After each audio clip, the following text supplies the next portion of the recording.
IPL 2024 వేలంలో sun Risers Hyderabad దూకుడుగా వ్యవహరించింది. తమకు కావాల్సిన ఆటగాళ్లపై కోట్లు కుమ్మరించింది. దుబాయ్ వేదికగా గత నెలలో జరిగిన ఈ మినీ వేలంలో 34 కోట్ల ప్రైజ్ మనీతో బరిలోకి దిగిన సన్ రైజర్స్ జట్టు బలహీనతలను అధిగమించే ప్రయత్నం చేసింది. Head coach Daniel Vettori, spin coach Muttiah Muralitharan, team owner Kavya మారన్తో కూడిన సన్ రైజర్స్ ఆక్షన్ టీం వేలంలో చాకచక్యంగా వ్యవహరించింది.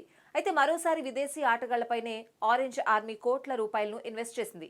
వరల్డ్ కప్ విజేత ఆస్ట్రేలియా కెప్టెన్ పాట్ కమిన్స్ ను 20.50 కోట్ల రికార్డ్ ధరకు కొనుగోలు చేసింది. అతనికే సన్ రైజర్స్ హైదరాబాద్ పగ్గాలప్పగించే అవకాశం ఉంది. అతి త్వరలోనే ఈ ప్రకటన రానుంది. వరల్డ్ కప్ ఫైనల్లో శతక్ కొట్టిన Aussies big match player Travis Head ను 6.80 కోట్లకు తీసుకున్న సన్ రైజర్స్ మాజీ వరల్డ్ నెంబర్ 1 టీ20 బౌలర్ వానిందు హాసరంగాను 1.5 కోట్లకు కొనుగోలు చేసింది. దేశవాళీ ప్లేయర్లలో జయదేవ్ ఉనాద్గత్, ఆకాశ్ సింగ్, సుబ్రహ్మణ్యంలను తీసుకుంది. మరోసారి తెలుగు ప్లేయర్లకు మొండి చేయి చూపించింది. జట్టు నిండా వరల్డ్ క్లాస్ ప్లేయర్లున్న స్వదేశీ ఆటగాళ్లు రాణించడంపైనే సన్ రైజర్స్ హైదరాబాద్ విజయ అవకాశాలు ఆధారపడున్నాయి.